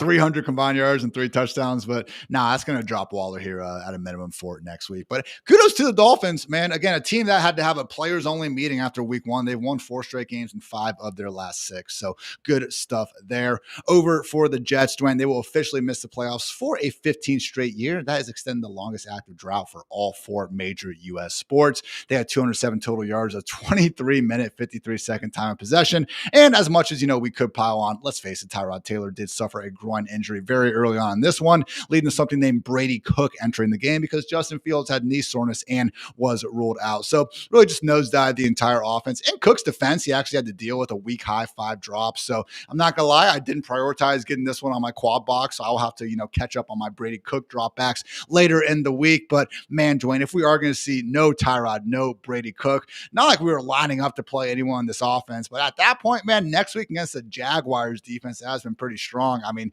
even Breece Hall is going to be, starting to push that like RB20, RB24 line. Yeah. I don't think there's really anything to add here. Like Mechie, 25% target share, like had targets, 8 targets, Adonai Mitchell, 19% target share, but you got 7.4 and 3.4 PPR points from those 2 guys. So we could easily see Justin Fields, right? But it's not like we know which Justin Fields will show up, Ian, the one that's going to throw for 100 yards or the one that might throw for 250. 100 was generous. Probably somewhere in the middle. So what'd you say? I said 100 is generous. 100 can be generous at times with Justin Fields. So look, Mechie and Mitchell, feel a lot better about him if we have Tyrod Taylor, but obviously leaving this game and not returning, that's not a good sign. Shout out to Isaiah Williams, had a nice punt return touchdown. Otherwise, that is all I have. So, guys, getting to the late afternoon slate next. First, a quick word to our friends over at Mike's Hard Lemonade. Hey, listen up. This deal is sweet, okay? Because athletes, coaches, even college players, they all get huge endorsement deals. But what about the hardest working players in fantasy football? I'm talking about commissioners, baby. Mike's Hard Lemonade, the brand for people who go hard, is launching the first ever fantasy commissioner endorsement deal, all right? Nominate your commissioner for an MVP level endorsement package that includes $25,000 in stone cold cash. They probably like wire to you or something, but $25,000 signing bonus, guys. That is amazing. And a bunch of other cool swag, clout, and aura is on the way. And again, you can thank your commissioner for hopefully being a good commissioner. If not, maybe nominate someone else. But if you do think your commissioner deserves a spotlight, submit your nomination at mikesfantasyendorsementdeal.com. Now through December 9th, again, to have a chance at $25,000. Note that no purchase is necessary. Nominator must be 21 plus, nominee 25 plus. The winner will not be hired as an endorser. Again, see rules at mikesfantasyendorsementdeal.com. Please drink responsibly. Mike's Hard Lemonade Company in Chicago, Illinois. All right, Dwayne, we got the Broncos taking down the Raiders 24-17. Raiders did cover as 8.5-point dogs thanks to a last-second field goal. So that sucks if anyone was on the wrong end of that bad beat. Over did cash at 40.5. So with the Broncos, they were up 21-7 by the end of the third quarter. This one was an ultra competitive. Marvin Mims took a punt return back to the house early and just, again, never really seemed like the Raiders truly were in it. Had an opening drive touchdown. That was about it. So big story, man. Hell yeah, RJ Harvey. Another example, Dwayne, albeit it took him much longer than we were hoping for, that just because, you haven't been the most efficient player doesn't mean you can't turn that around. Yeah, definitely his best game from an efficiency standpoint. And he gave you 22 fantasy points today. Also, Ian, season high from a snap percentage share, 68%, 59% of the rushing attempts. That's 17 carries on the day, 100% of the snaps inside the 5-yard line, 58% route participation. So 3 games now as a starter, man, averaging 17.1 fantasy points per game, playing roughly 60% of the snaps, getting 13.7 carries per game and 4.3 targets. So really the best game of the season from a utilization standpoint for him this week. Scored a little more last week because he got the 2 touchdowns, but still another good game for him. So really, man, only one bad game from RJ Harvey as far as fantasy points go out of the 3 starts that he's had. So you should be feeling pretty good about him. We got a defense that can ball out. They can shut people down. You got a coach that's willing to throw to the backs in the backfield. You got a coach that's willing to feed the running backs. I think there's a lot of positive stuff here for RJ Harvey the rest of the way. How excited are you getting, though? Because, again, we've kind of had around that mid-tier RB2 range. We've had Ashton Genty. We've had Quinshaw Judkins. A lot of volume. Don't necessarily always know how good it's going to be.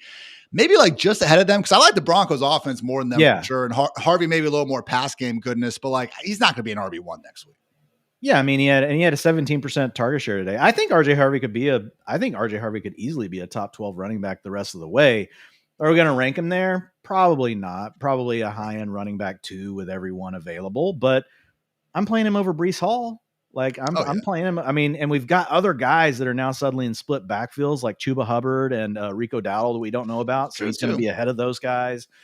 He's like the good version of what we're dealing with right now with Woody Marks. He's actually taken over the role and he's actually showing a little bit more, and he's just, got a better offensive line. So probably a borderline running back, high-end running back 2 is what I would say, out of the gate without having, looked at the projections yet. I think I'll have him ranked right next to Travis Etienne and feel good about that. Otherwise, Cortland Sutton, 62 yards, almost had a touchdown, went kind of off his fingertips. Did go off of fingertips on both hands, though, so we would like to see you haul that in, Cortland. Otherwise, Dwayne, main question was, did we see Pat Bryant continue to take over the Troy Franklin role, or are we just kind of looking like a lot of nothing there between them? Yeah, 65% routes, which is still not enough. I mean, we talk about these players and we try to give you guys a heads up when their role is growing. And Bryant really has started off as doing nothing. Then he started getting a little playing time. Then he moved up again. And over these last few games, he has taken another step forward, but just have to be clear, he's not in a full-time role yet, right? The 65% route participation, while it's a step forward and it's nice, we're still stuck in a range. We need him up to 80% before we can really trust him in fantasy lineup. So we'll see if he takes that step. I will say this, Troy Franklin definitely fell off. 37% route participation rate for Franklin. He really fell into a rotation with little Jordan Humphrey, who's not little. And then we've got Marvin Mims getting 35% of the routes. So Troy Franklin has fallen out of favor. It does appear that finally his inability to come through on all those targets, air yards, and everything is coming up to bite him, and the coaches are reducing his playing time. Right when it's time for a divisional round of playoffs in my 32-team league, Dwayne. Hate to see it. You do. We got some work to do on the waiver wire. Okay, Broncos are facing the Packers next week. I don't think Bo Nix is going to be cracking the top 12. We did find his way into the end zone as a rusher in this one. Again, we'll see how some of the matchups play out. Probably more so a QB15, QB16 type for that one. Meanwhile, for the Raiders, 229 total yards, under 21 minutes time possession. We might have to watch 2-gloved Kenny Pickett start depending on the status of Geno Smith's right hand, right shoulder injury. Next week, they are in Philly. Maybe not as terrifying of a matchup without Jalen Carter there. Again, Ashton Genty, always potential to see 20, 25 touches. He's not going to be too far, down the ranks. But just the one thing that pisses me off here, Dwayne, you scored a touchdown today, so that's cool. How do you only throw the ball to Brock Bowers 9 times in your last 120 minutes of football? What are we doing? Yeah, what happened? Like, I thought Greg Olson was going to automatically target this guy like 80%. I don't know. Look, Brock Bowers is still going to be one of our top 3 tight ends.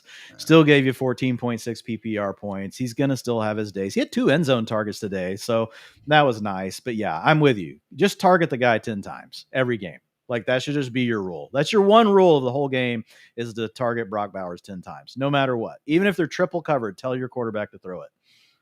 Dwayne, were you aware of Shedrick Jackson's existence? No, I wasn't until his 3% route rate today, and he caught a touchdown.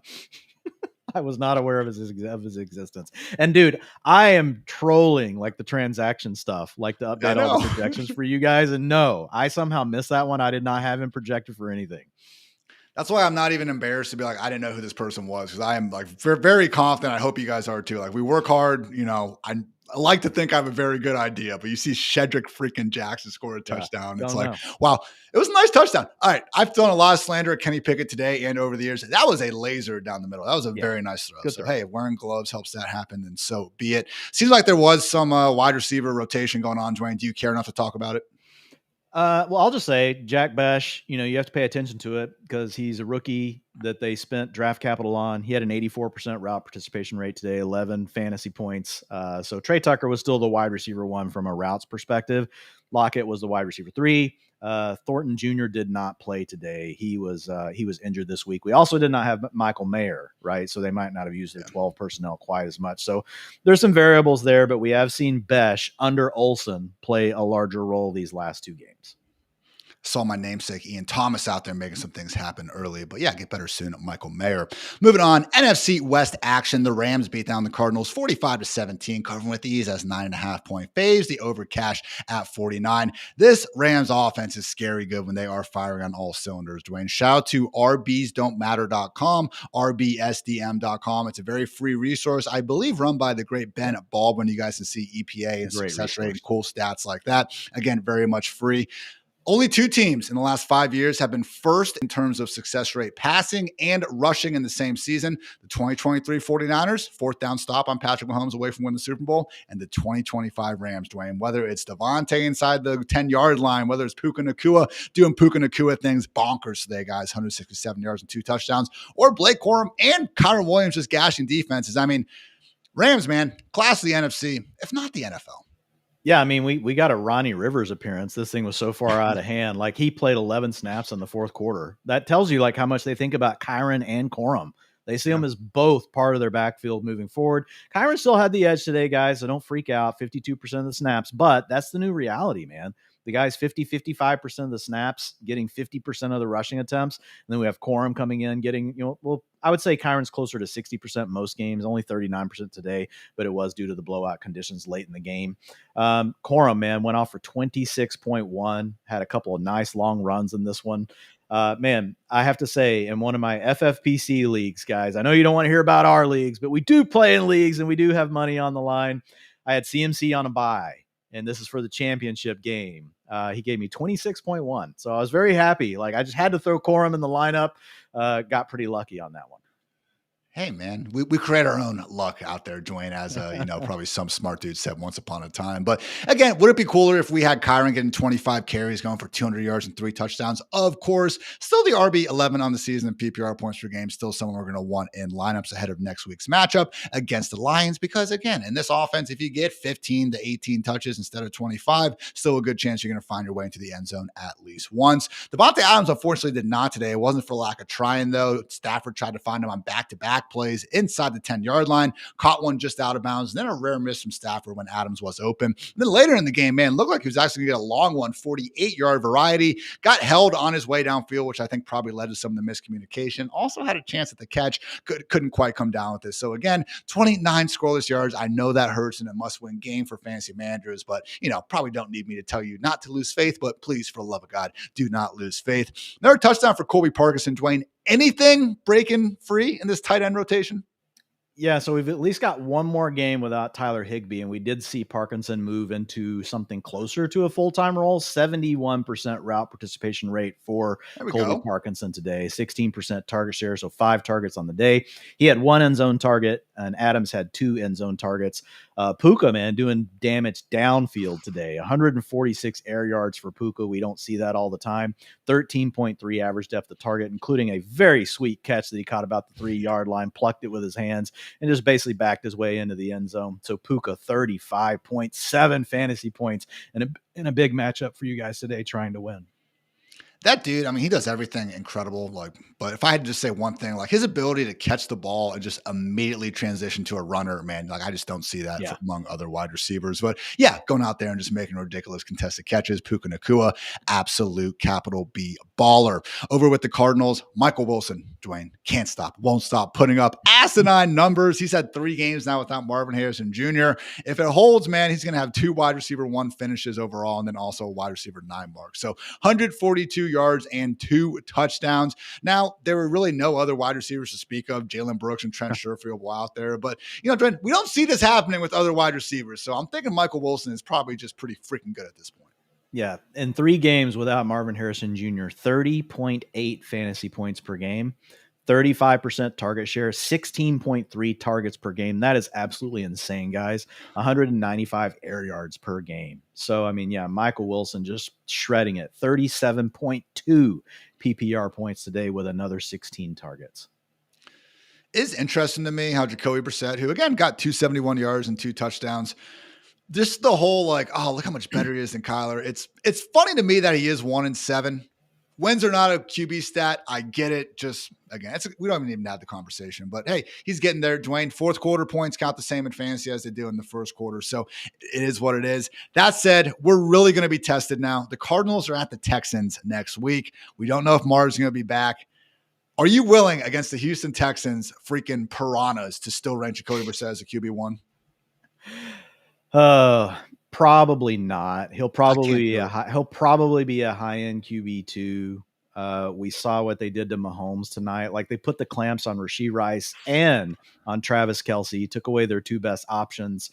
And Xavier Worthy is the 3rd option, had an okay game. We'll get to that one here in just a little bit, but man, like, this is a defense that can truly clamp you down. I mean, I think the tougher decision will be, are you going to be willing to rank Michael Wilson inside your top 12 if we don't have Marvin Harrison Jr.?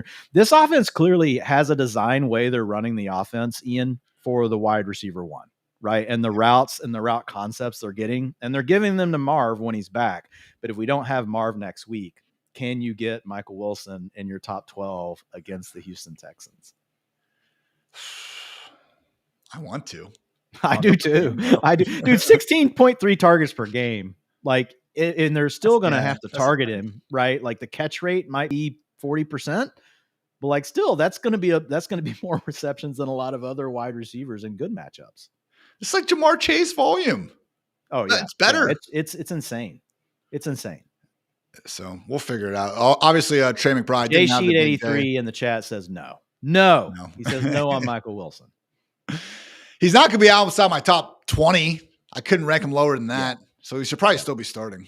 Yeah, just going to be tough. Well, where are you going to put him if MHJ's back and you got to play the Texans? Mid-range wide receiver 3? Yeah. I'm with you. Because we did see the game where MHJ came back, and then he was kind of getting those routes again. So unfortunate. Marv, take your time, bro. It's a heel. You're good. All right. Yeah. Relax.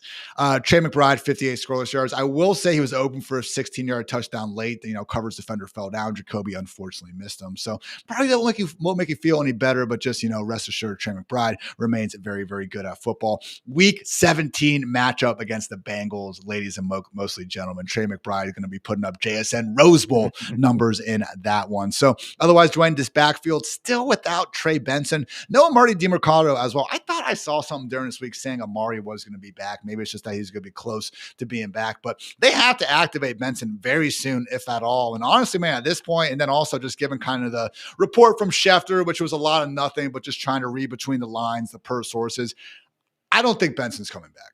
Yeah, my gut says he's not coming back. We actually cut him on one of our real-time fantasy sports teams. So, like you guys have some tough decisions We'll out see. there with a lot of your rosters lock. A lot of them don't. Like we were in a situation where after this, there's no more pickups. So I'm leaning towards no. That's also where Jeff Mueller was on Talk Data to me, was that Nice. Trey Benson won't be back. We can't say for certain, but definitely everyone I think is leaning towards no. Bam Knight, 64% of the rushing attempts. It was only 7 carries in this game because they were getting their doors blown off, Ian. But another nice target share game, man. 14% targets. He had 6 targets in this game. He only gave you 6.4 PPR points. And on your point about Amari DiMercato, he did get back to a limited practice twice last week, so he was closer to being back from the high ankle sprain. I do think we will see. I'm going to have him in the first round of projections for next week, taking over Michael Carter's role. And to be honest, like, he might be the best back on the team if they're not going to have Trey Benson. Dude, I was shocked. I was looking up Keaton Mitchell. I was is he first all time in rushing yards? Rushing yards per carry with a low number. Amari DiMercato is right up there with Keaton Mitchell. And now Keaton Mitchell hasn't dropped the ball at the 1 yard line and made a bunch of people mad. But something to keep in mind. Amari has made the most out of those opportunities. Still won't exactly be rushing to put him in those lineups though ahead of that matchup against the Texans. 2 more games here on the Fantasy Life Show. Everyone, we had the Packers take down the Bears in the NFC North battle, 28-21. Green Bay did cover as 6.5-point faves. The over cashed here at 44. Toyota-thon Jordan Love, another 3 touchdowns through the air. 2 of them, Dwain, to Christian Watson, who literally looks better than ever and quantifiably might also be faster than ever. His next-gen stat speed of 21.6 miles per hour, literally faster than anything he managed to put up last year when he also was fast and doing good things. So just is tearing your ACL new Tommy John? Is this something that's good now? I can't believe this, Dwain. I guess. Whatever Christian Watson did, everyone should take that recovery path because he injured his knee in week 18 of last week. So this is a very quick turnaround. 24.9 PPR points today from Christian Watson. 81% route participation rate, despite having Matthew Golden available, also having Dontavian Wicks out there, and the return of Jaden Reed to the lineup. Ian, 9.3 fantasy points for Jaden Reed. Back in his normal role, guys. Everybody's going to, be mad. 65% route participation rate, despite 24% targets per route run, led the team. 17% target share for Watson. Jaden Reed on less routes tied him today with a 17% target share. So I think it's Watson, Reed, Dobbs, main guys that are going to be on the field. Dobbs did see his routes come down a little bit again today, Ian, 73%. So it seems like he's the guy rotating a little bit more with Wicks, but Watson really in the same role that we've seen over the last 3 games. Tough matchup in Denver next week, so that will, hurt the Christian Watson projection a little bit. But I don't know, man. I'll still try to find a spot for him in my top 30, most likely. Yeah, no, I mean, look, just because of what you said, like he can score from anywhere, and we've said it many times, so I'm not going to go through all the examples again. But Watson's just a big play waiting to happen. So he's one of these guys that it just takes one play, man, and you can get to your 12 fantasy points. So that's going to make it hard to move him outside the top 36.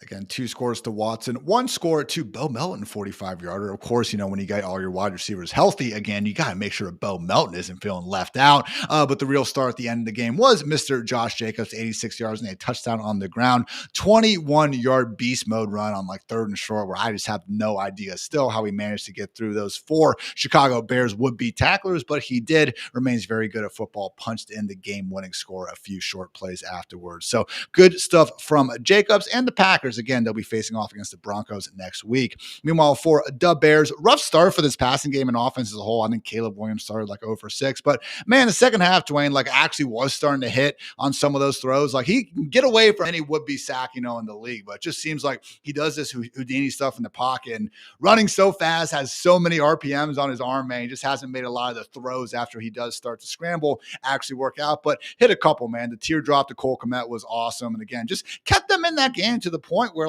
at the end, DJ Moore was open on what ended up being, the game-ending interception. So I know Ben Johnson probably had a 2-point play ready to go.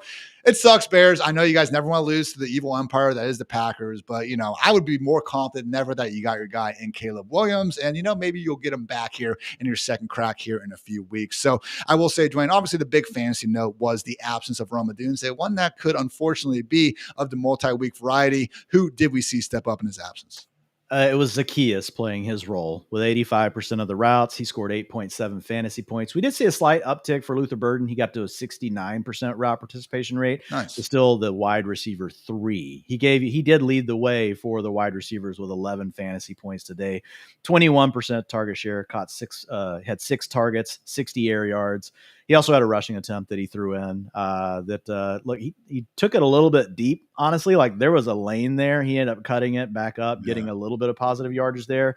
But I have a feeling that was designed, that was potentially going to be a much bigger play for Burden. But at the same time, like trending in the right direction, but he was not the guy in the wide receiver 2 role. It was Zacchaeus. Run game, pretty much business as usual. Seemed like, that 55-45 in favor of Swift for the most part. Yep, 57% of the snaps to Swift, 41% from Monangai. Slight lead in the rushing department, like we saw last week for Monangai. One more carry than Swift, though, guys. So it's not like nutty, and it is still Swift getting the passing down duties. 59% route participation rate. He also had a 14% target share for the day at 4. One last note on the receivers: Colson Loveland, 12.9 PPR points, but a 59% route participation rate. It's just kind of all over the place, Ian. But still, Loveland, you have to give him credit, man. Like Burden and Loveland from a targets per route run rate, like they've been the 2 guys really for the Bears for the last 3 weeks, even though they're having to battle through more like inconsistent playing time. Off-season hype for these guys, if we do see DJ Moore and Cole Kmet exit the picture, Dwain, is going to be crazy. And honestly, I'm not saying this shouldn't be crazy, man. I might be the ringleader of it. We'll see what happens as the offseason gets going. But going to be Bears at home against the Browns. So tough matchup. But then again, we did see Tony Pollard make them look like, the 2019 Browns. I have nothing against 2019 Browns. I'm just kind of assuming they suck because, again, this is the Browns we're talking about. So we'll see what goes on there. Otherwise, guys, let's close things out with our DraftKings closing lines. Big games, big moments, and even bigger upside this week. I teamed up with DraftKings Pick 6 to give you a new way to get in on the action. With Pick 6, you ride the upside by making simple predictions. Will players score more or less than the number listed? You put your picks together, and the more you hit, the bigger your payout. And right now, guys, there's an incredible offer. New DraftKings Pick 6 customers play $5 or more on your first pick set and get $50 back in bonus picks. That's right, new customers play $5 on your first entry, and you'll get $50 in bonus picks instantly. So don't miss your shot to ride the upside. Download DraftKings Pick 6. Get on all the action. Sign up using my promo code Fantasy Life. Thanks to DraftKings Pick 6 for sponsoring this. Let's make this season one to remember.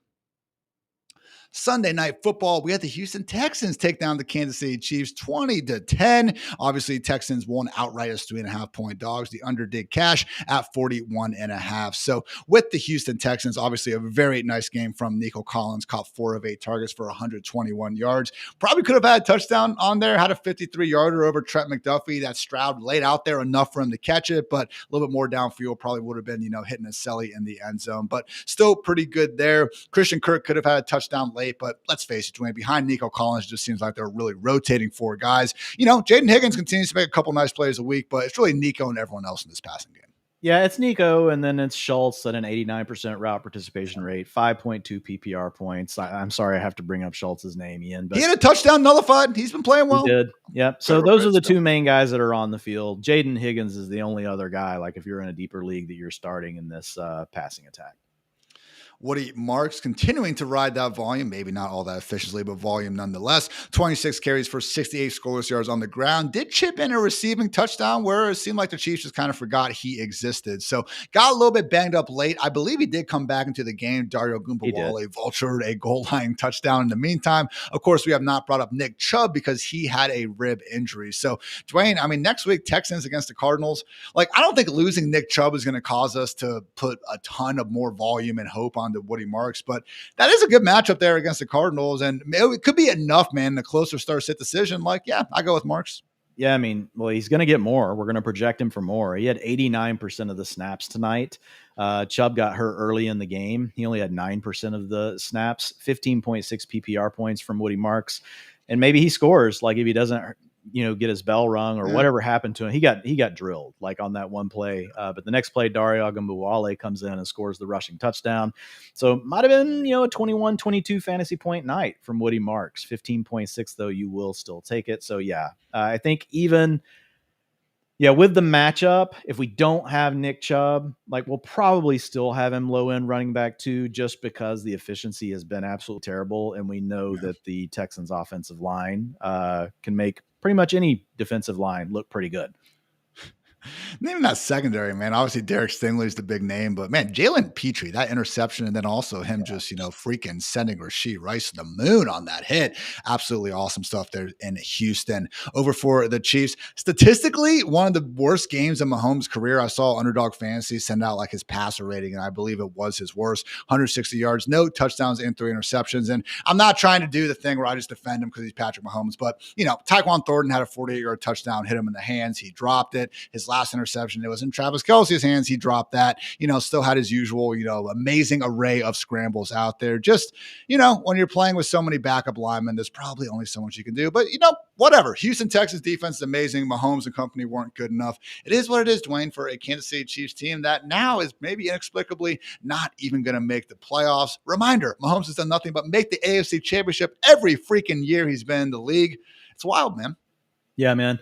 Nothing really changed here. So it's pretty much status quo. I will say this, the Texans got into the heads of the Chiefs receivers because Mahomes did hit, Travis Kelce on balls that he should have caught later in the game. Rashee Rice dropped some passes that he should have caught later in the game after getting blown up on that play by Petrie you talked about. Rice still had a 28% target share, but only gave you 7.4 fantasy points tonight. Kelce only gave you 1.8. Only a 20% reception rate on Kelce's 5 targets, only 50% completion rate on the 8 targets to Rashee Rice. And the running back room was really still the same, 55% snap share to Kareem Hunt, 40% to Mr. Isaiah Pacheco. Going to be Chiefs versus the Chargers here in week 15. So, Mahomes and Rice, obviously auto starts if you got them. Worthy's still going to be probably with no buys, man, more so in wide receiver 4 territory. Still seen far more good than bad from Travis Kelce this year. So he's still going to be in our circle of trust, I would imagine. And then Kareem Hunt, man, is another game where he was able to work ahead of Isaiah Pacheco. Maybe not quite in the same extent we've seen, but, no buys. Kareem Hunt, probably more of a borderline RB2 for you, Dwayne? I think he's a running back 3. On a team that we know is willing to throw the ball plenty as well. So really good touchdown run from him, though. I mean, Daniil Hunter had him dead to rights in the backfield, kept his legs moving, got low, and then managed to punch that score. I was really surprised they called a run play on that. It was 4th down and 1, and it was a long 1 yard to go, and Kareem Hunt did come through. His 3rd and 4th and 1 efficiency, I think I checked last week, and he was 23 for 27 or something crazy. It's not the tush push, but it's pretty much the next closest thing to that. So congrats to Texans, and congrats to you for hanging out with us the entire time here on the Fantasy Live Show. We do appreciate it. And guess what? We'll be back the next 2 Sunday nights as well. Also throughout the week to help get you guys ready for the fantasy playoffs. We're here. We made it, Dwayne. Playoffs. We're here. We made it. Fantasy playoffs. Good luck, you guys. Good freaking luck. So again, appreciate you guys hanging out. If you like the show, then like the show. Always helps when you hit that subscribe button as well. So for Dwayne, for producer Mick, I'm Ian. Thanks again for tuning in. Until next time, take care, everybody.